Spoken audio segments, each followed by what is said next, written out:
Question number 31। Question number 31 देखें बच्चों आप लोग।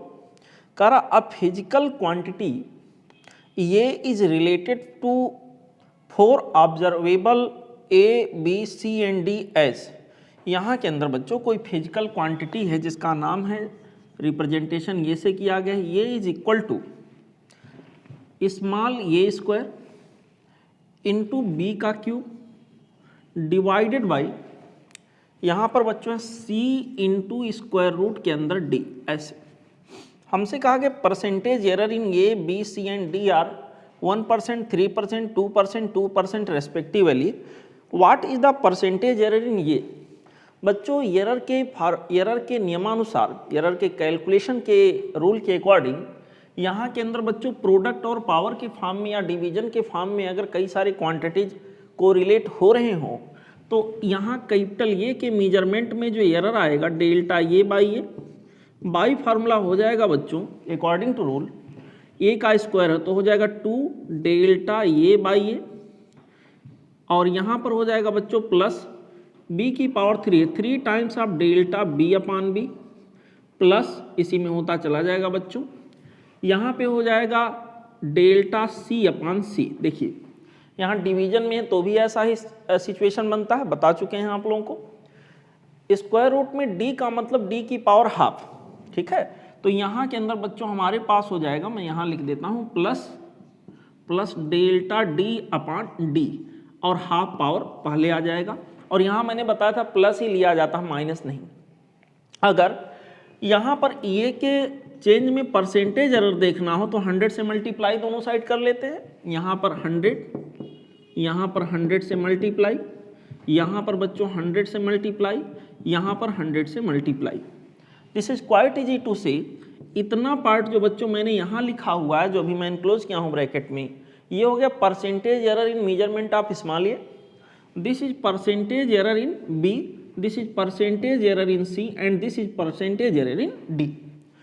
बच्चों जैसा कि आप क्वेश्चन में साफ साफ लिखा हुआ है, ए के मेजरमेंट में परसेंटेज एरर जो है दिस इज गिवन हियर 1%, यानी 2 delta A upon A into 100 की वैल्यू सीधे सीधे 1 हो गया, plus 3 into delta b upon B into 100 की वैल्यू।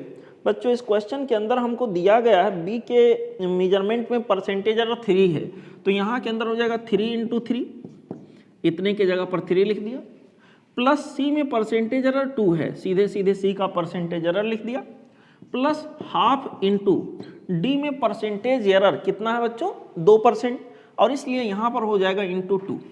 मेरे प्यारे बच्चों ये हो गया 2 प्लस 9 प्लस 2 प्लस 1। यहाँ पर ये पूरा मैं सॉल्व करूँगा, आ जाएगा 14%, और 14% आने का सेंस ये हुआ यहाँ के लिए बच्चों जो करेक्ट चॉइस हमारा हो गया अकॉर्डिंग टू ऑप्शन, वो हो गया ऑप्शन डी। करेक्ट चॉइस इस पर्टिकुलर क्वेश्चन के अंदर बच्चों हमारे पास आ गया option D. Okay, this is the solution for the question number 31।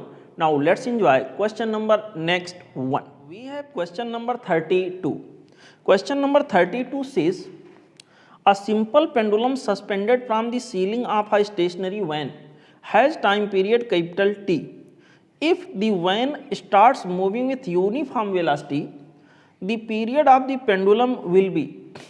बच्चों कोई वैन है, कोई मोटर गाड़ी है, कोई व्हीकल है, ये रहा व्हीकल, इसके यहाँ सीलिंग से कोई पेंडुलम लटक रहा है, ऐसे कहीं ऐसे। जब ये रेस्ट में है तो यहाँ पे इसका टाइम पीरियड जो वाइब्रेशन का है, ऑसिलेशन का है, वो कह रहा कैपिटल टी है, और कह रहा जब ये यहाँ कांस्टेंट वेलोसिटी से जा रहा होगा। बच्चों ध्यान दीजिएगा, कांस्टेंट वेलोसिटी से जाने का मतलब एक्सीलेटेड मोशन नहीं हुआ, एक्सीलेशन की वैल्यू 0 हो गई। अगर एक्सीलेशन 0 है तो इसके ऊपर कोई स्यूडो फोर्स नहीं लगेगा, और इस वजह से जी की इफेक्टिव वैल्यू में कोई चेंज नहीं होगा। अगर इसके ऊपर लगने वाला जी ग्रेविटेशनल एक्सीलरेशन जो है उसके इफेक्टिव वैल्यू में कोई चेंज नहीं आएगा, तो बच्चों टाइम पीरियड ज्यों का त्यों बना रहेगा। तो यहाँ जो टाइम पीरियड होगा वो सेम बना रहेगा पहले के जैसा, और पहले कितना था कैपिटल टी, तो कैपिटल टी अभी भी बना रहेगा। और इस तरह से यहाँ के लिए जो करेक्ट चॉइस होगा बेटा वो होगा ऑप्शन डी, अनचेंज, उतना ही बना रहेगा। करेक्ट चॉइस यहाँ के लिए हम लोग ले लिए ऑप्शन डी। ओके बच्चों, this is the solution for the question number 32। Now let's enjoy question number next. We have question number 33। Question number 33 says what is the number of significant figures in. एक number दिया है बेटा, वो number दिया गया है 0.310 into 10 to the power 3। इसके अंदर का नंबर ऑफ सिग्निफिकेंट फिगर्स कितने होंगे। मेरे प्यारे बच्चों, नंबर ऑफ सिग्निफिकेंट पावर माफ करिएगा, नंबर ऑफ सिग्निफिकेंट फिगर्स का यहाँ पर 10 की पावर से कुछ लेना देना नहीं होता है। मेन चीज़ ये है, यहाँ से स्टार्ट हुए, नॉन जीरो पहला मिला, यहाँ नॉन जीरो अभी मिला नहीं, यहाँ मिला 1 2 3, टोटल सिग्निफिकेंट फिगर का यहाँ के अंदर नंबर हो गया 3। तो सिंपल सी बात है, यहाँ बहुत इजी सा क्वेश्चन है। करेक्ट चॉइस यहाँ के लिए जो होगा बच्चों वो होगा option B. Okay, correct choice that we will consider here, this will be option B. Okay, this is the solution for the question number 33. Now let's enjoy question number next. Now we have question number 34. Question number 34 says two resistors.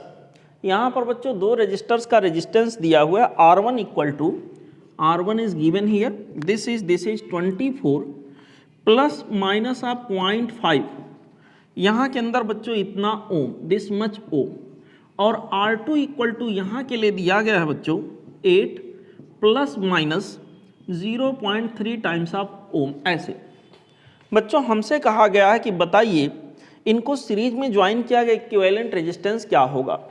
बच्चों series में resistances सीधे सीधे जुड़ जाते हैं, आपको पता है।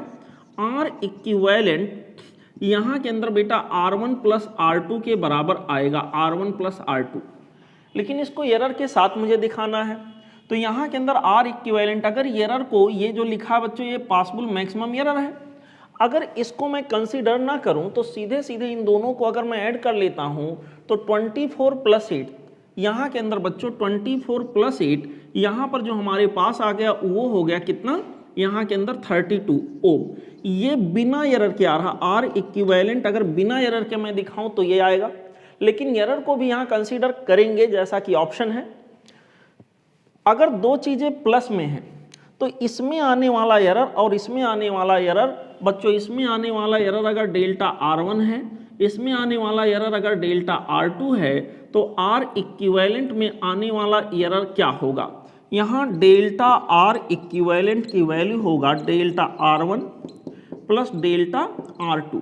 ठीक है बच्चों, ऐसे delta R1 plus delta R2।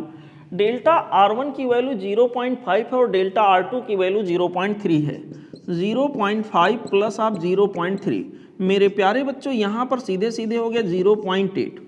अब जो फिजिकल क्वांटिटी हमारा R इक्विवेलेंट, वो बच्चों जो मेजर्ड वैल्यू है, जो बिना एरर के हम कैलकुलेट कर रहे थे, अगर एरर को कंसीडर नहीं कर रहे थे तो 32 था, लेकिन अब वो हमारे पास जो होगा 32 प्लस माइनस एरर, यहाँ के अंदर प्लस माइनस 0.8 ओम, यही हमारा आंसर होगा बच्चों।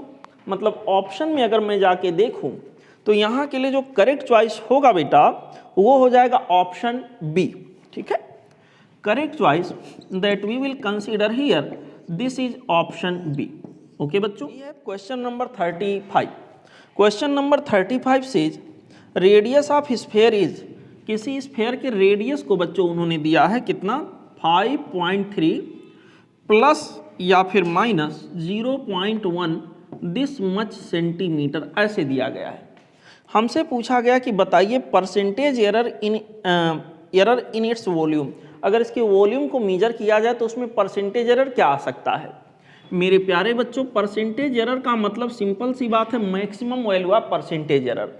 यहाँ पर डेल्टा R बाई आर ये रिलेटिव एरर हो गया, मल्टीप्लाइड बाई 100 ये परसेंटेज एरर हो गया। अब बच्चों देखो, ये तो रेडियस में परसेंटेज एरर हो गया, माफ करिएगा। यहाँ पर रेडियस में परसेंटेज एरर जो आ सकता है उसकी वैल्यू यहाँ के अंदर जो भी हो, अभी इस पर चर्चा हम नहीं करेंगे। मेरे प्यारे बच्चों, वॉल्यूम का जहाँ तक सवाल है वो होता है किसी स्फीयर का वॉल्यूम, मतलब 4/3 पाई R का क्यूब। मेरे प्यारे बच्चों इतना पार्ट तो कांस्टेंट है, इसमें कोई एरर आने वाला है नहीं। हम कहेंगे delta v upon v equal to हो जाएगा 3, इसकी पावर 3 है, डेल्टा आर अपान आर, और दोनों साइड 100 से मल्टीप्लाई कर लेते हैं बेटा, ये हो जाएगा परसेंटेज एरर इन रेडियस, और ये हो जाएगा percentage error in volume. Percentage error in volume पूछा गया जो कि इतने के बराबर होगा बेटा, ये मेरे पास आ गया 3 डेल्टा आर, आर में रेडियस में मैक्सिमम जो एरर आ सकता है वो 0.1 सेंटीमीटर का है, यहाँ पर बच्चों 0.1 हो गया, डिवाइडेड बाई आर की एक्चुअल वैल्यू बिना एरर के बच्चों कितना है 5.3, यहाँ पर ये हमारे पास आ गया 5.3, this whole much is multiplied by 100, यही हमारा आंसर होगा। इसी फॉर्मेट में ऑप्शंस दिए गए हैं, तो अगर ऑप्शन को जाके मैं टैली कराऊं यहाँ से 3 इंटू 0.1 डिवाइडेड बाई 5.3 इंटू 100, यहाँ पे मुझे दिख रहा है ऑप्शन बी।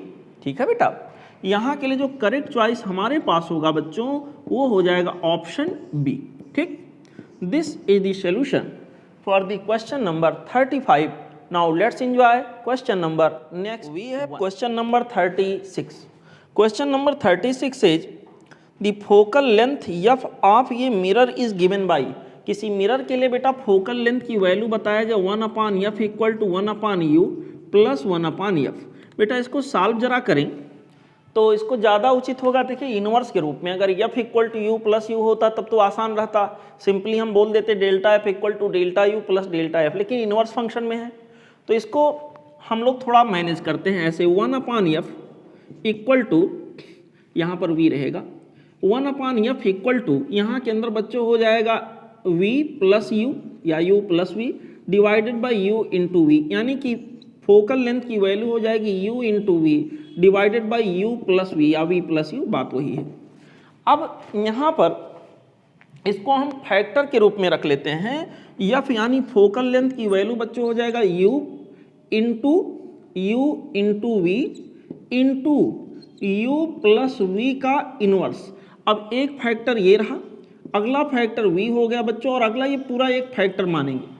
ठीक है, और ऐसे जैसे प्रोडक्ट वाले में होता है एरर का कैलकुलेशन वैसे हम लोग कर लेंगे। यहाँ पर हो जाएगा बच्चों delta f divided by f equal to delta u divided by u plus यहाँ के अंदर हो जाएगा delta v divided by v plus यहाँ के अंदर मैंने बताया था एरर के कैलकुलेशन में माइनस नहीं लिखते, प्लस ही लिखते हैं।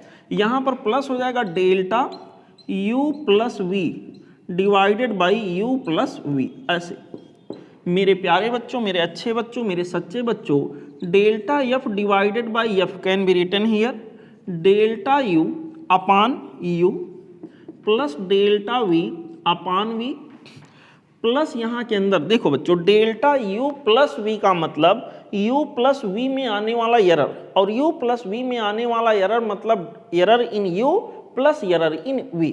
तो सिंपली इसको बच्चों हम लोग ऐसे लिखेंगे delta u plus delta v divided by u plus of v। ऐसे मेरे प्यारे बच्चों, मेरे अच्छे बच्चों, मेरे सच्चे बच्चों, delta f divided by f equal to delta u divided by u plus delta v divided by v plus this upon this plus this upon this. यहाँ के अंदर बच्चों हो जाएगा delta u divided by u plus v plus हो जाएगा delta v divided by u plus we.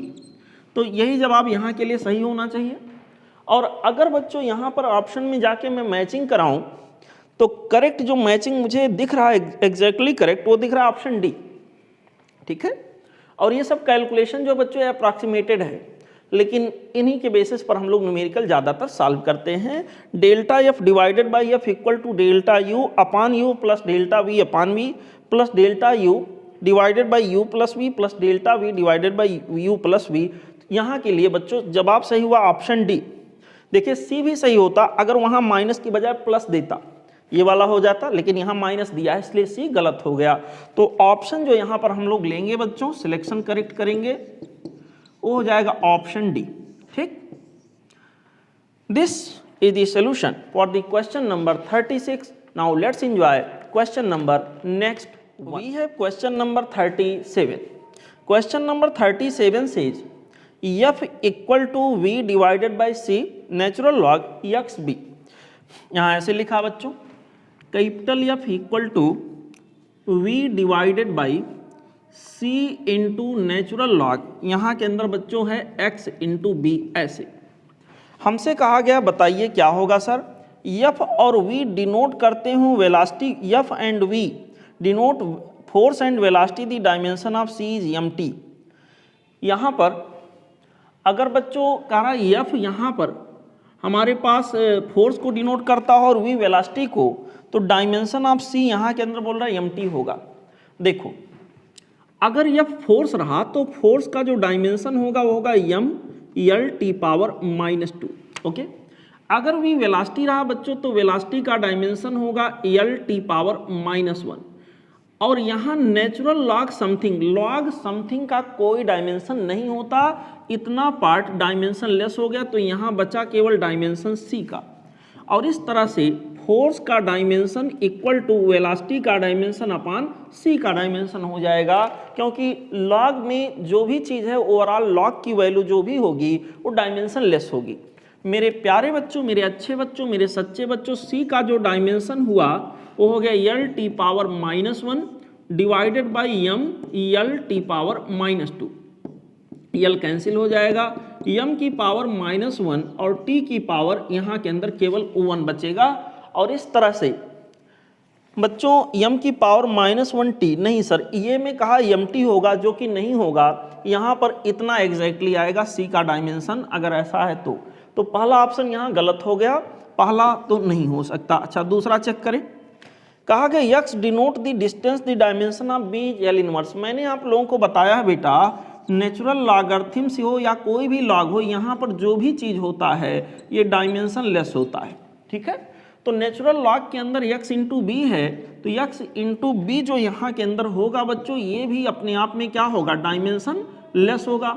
और dimension less तब होगा जब x का डायमेंशन b का डायमेंशन सेम इनवर्स हो जाए। यहाँ के अंदर बच्चों x अपान बी डायमेंशन लेस है, ये तभी पॉसिबल है जब b का डायमेंशन जो हो उसका डायमेंशन 1 अपान x के सिमिलर हो जाए, यही ना। यहाँ के अंदर बच्चों x का जहाँ तक डायमेंशन है वो यल है, यल यहाँ के अंदर आगे यल का इनवर्स। ठीक है बच्चों, तो करेक्ट यहाँ के लिए मैचिंग बिल्कुल मुझे दिख गया ऑप्शन बी में कि x अगर डिस्टेंस को डिनोट करता है तो b का डायमेंशन यल इनवर्स होगा, क्योंकि इसको मुझे ये जो इसके अंदर आर्गुमेंट लिखा ये भी डायमेंशन लेस मुझे बनाना था। तो बच्चों करेक्ट चॉइस यहाँ के लिए जो हमारे पास होगा वो होगा ऑप्शन बी। यहाँ के लिए करेक्ट चॉइस हमारे पास हो गया ऑप्शन बी। इसी तरह बच्चों और भी ऑप्शन सी और डी को आप चेक करोगे तो वहाँ पर वो गलत आएंगे, वहाँ पर सही नहीं होंगे। ठीक है, तो करेक्ट चॉइस बी हुआ। ओके बच्चों, चलते हैं अगले question number 38। Question number 38 says the path difference between two waves. दो वेव्स का इक्वेशन दिया है बच्चों, y1 पहला वेव का इक्वेशन दिया y1 is equal to a1 sine of, यहाँ के लिए बेटा omega t minus of 2 pi x divided by lambda. ऐसे दूसरे वेव का इक्वेशन दिया है y2 this is equal to small a2 और यहाँ साइन की बजाय कोजाइन दिया है, कॉस दिया है। यहाँ पर हो गया बेटा omega t minus of 2 pi x divided by lambda plus of phi, ऐसे दिया गया है।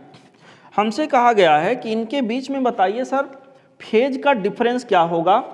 फेज का डिफरेंस नहीं, माफ करिएगा, पाथ का डिफरेंस क्या होगा। तो पाथ का डिफरेंस तो ऐसे नहीं दिख रहा है, हाँ फेज का डिफरेंस निकाल लें और पाथ के डिफरेंस में कन्वर्ट कर लें। तो बच्चों फेज का डिफरेंस तो हम तब पता कर पाएंगे जब ये दोनों जगह एक ही रहे, साइन साइन या कॉस कॉस। तो कॉस को बच्चों साइन में कन्वर्ट कर लेंगे, ज़्यादा उचित होगा। यहाँ के लिए a2 कॉस को साइन में बदलने जा रहे हैं, साइन ये हो जाएगा omega t minus of 2 pi x upon lambda plus of phi plus of 90 degree. 90 degree यहाँ ऑप्शन पाई में है यानी रेडियन में है, प्लस पाई बाई 2 ऐसे कर देंगे। Sine 90 plus this equal to cos this. ठीक है, तो कहने का मतलब कॉस को मैंने साइन में बदल दिया, उसके लिए प्लस पाई बाई 2 किया। अब इस इतने का फेज, पहले का फेज बच्चों ये देखिए, पहले का फेज ये रहा और दूसरे का फेज ये रहा।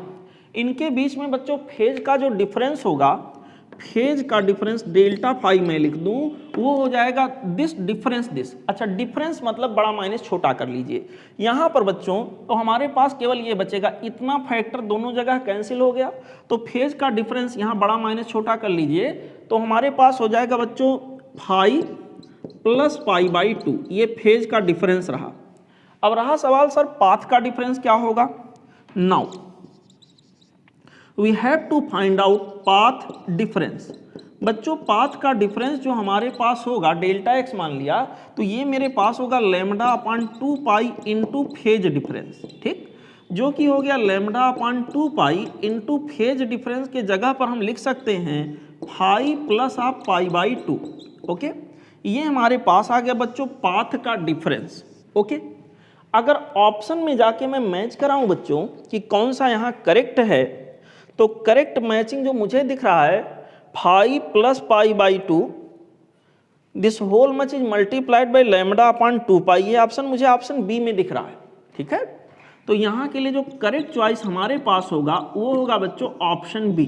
ओके बच्चों, this is the solution for the question number 30। Question number 39, question number 39 says angle between vector a cross b and b cross a. मेरे प्यारे बच्चों मान लो यहाँ ए और बी दो वेक्टर्स हों, यहाँ पर ये रहा वेक्टर ए, ये रहा vector b. Right hand curl rule के अकॉर्डिंग ए क्रॉस बी बच्चों हमारे पास परपेंडिकुलर आउटवर्ड अगर हुआ, ए क्रॉस बी बेटा अगर मैं कहता हूँ परपेंडिकुलर आउटवर्ड हुआ, ऐसे आपके साइड हुआ ऐसे, यहाँ पर ए क्रॉस बी परपेंडिकुलर आउटवर्ड गया, तो बी क्रॉस ये निकालेंगे वो किधर जाएगा परपेंडिकुलर इनवर्ड। बी क्रॉस ये बच्चों परपेंडिकुलर इनवर्ड गया एलॉन्ग द थंब, यहाँ के अंदर ये क्रॉस बी तो आउटवर्ड गया और बी क्रॉस ये बच्चों इनवर्ड गया परपेंडिकुलर इनवर्ड, तो इन दोनों के बीच में जो एंगल होगा वो 180 डिग्री होगा, क्योंकि ये दोनों एक दूसरे के अपोजिट होंगे। मेरे प्यारे बच्चों इन दोनों वेक्टर्स के बीच में एंगल पूछा है क्या होगा, ये एंगल बहुत बताया है, बहुत कई बार बताया है 180 डिग्री होगा, दोनों एक दूसरे के अपोजिट हो जाएंगे। और इस तरह से बच्चों करेक्ट चॉइस जो हमारे पास होगा वो होगा ऑप्शन बी। ठीक है, correct choice that we will consider here, this is option B. Okay बेटा, now let's move down to question number next, question number 40। question number 40 says vector p plus vector q equal to vector r, vector p plus vector q this is equal to vector r। हमसे कह रहे हैं बेटा p और q का magnitude दोनों ही का बता रहे हैं स्क्वायर रूट में 3 है, p का मैग्नीट्यूड q का मैग्नीट्यूड, ये दोनों का मैग्नीट्यूड सेम है और स्क्वायर रूट के अंदर क्या है 3 है, और रिजल्टेंट वेक्टर का भी मैग्नीट्यूड उन्होंने दे दिया है, जो रिजल्टेंट वेक्टर है बेटा उसका मैग्नीट्यूड 3 दिया है। इस तरह से हमसे पूछा गया कि सर बताइए P और Q के बीच में एंगल क्या होगा, ये दोनों वेक्टर जो हैं उनके बीच में एंगल क्या होगा। अगर P और Q के बीच में बेटा एंगल थीटा है, यहाँ मुझे पता है P plus Q vector P plus vector Q means resultant vector which is equal to vector R। दोनों साइड का मॉडुलस ले लेते हैं, अगर P प्लस Q वेक्टर का मॉडुलस लेंगे बेटा तो बाई फार्मूला हमें क्या मिलेगा, स्क्वायर रूट के अंदर P square plus Q square plus आप 2PQ कॉस थीटा। ओके, जहाँ थीटा क्या है P और Q के बीच में एंगल है, इक्वल टू यहाँ के अंदर R का मैग्नीट्यूड, दोनों साइड का स्क्वायर कर लेते हैं, तो यहाँ स्क्वायर करेंगे बेटा तो मैं यहीं पर कर देता हूँ, इसको हटा देता हूँ, ये स्क्वायर रूट हट जाएगा और इधर का स्क्वायर करेंगे तो यहाँ स्क्वायर आ गया, ऐसे दोनों साइड का स्क्वायर करेंगे ना। P का मैग्नीट्यूड Q का मैग्नीट्यूड सबका मैग्नीट्यूड सेम है, इन दोनों का स्क्वायर रूट 3 है, स्क्वायर रूट 3 का स्क्वायर 3 आ जाएगा, Q का स्क्वायर मीन्स स्क्वायर रूट 3 का स्क्वायर 3 आ गया प्लस 2, यहाँ के अंदर हो गया बेटा P का मैग्नीट्यूड स्क्वायर रूट में 3, Q का मैग्नीट्यूड स्क्वायर रूट के अंदर 3 into cos theta, R square, R जो हमारे पास है बाई मैग्नीट्यूड क्या है 3 का बच्चों यहाँ के अंदर स्क्वायर हो जाएगा, क्या हो जाएगा 9। ओके, सॉल्व कर लेना है, यहाँ पर हो गया बच्चों 6 प्लस आप ये दोनों 3 हो जाएंगे मल्टीप्लाई होकर, 3 2 जा 6, यहाँ के अंदर बच्चों मेरे पास आ गया कॉस थीटा दिस इज 9। और इस तरह से बच्चों 6 cos theta this much will be equal to 9 minus 6 that means 3। यहाँ के अंदर बच्चों हमारे पास क्या होगा, कॉस थीटा की वैल्यू यहाँ के अंदर 3/6 यानी 1/2। अगर बच्चों कॉस थीटा की वैल्यू 1/2 है तो थीटा हमारा 60 डिग्री होगा, 60 डिग्री। ऑप्शन में देखते हैं क्या क्या है, यही थीटा हमें फाइंड आउट करना था और रेडियन में आंसर दिया है। 60 डिग्री का मतलब बच्चों π/3 रेडियन। यहाँ पर देखते हैं ऑप्शन कौन सा मैच कर रहा है। करेक्ट मैचिंग यहाँ जो मुझे दिख रहा है बच्चों वो होगा ऑप्शन सी, ठीक है। Correct matching in this particular question will get here option C, okay. This is the solution for the question number 40। Now let's enjoy question number next 1।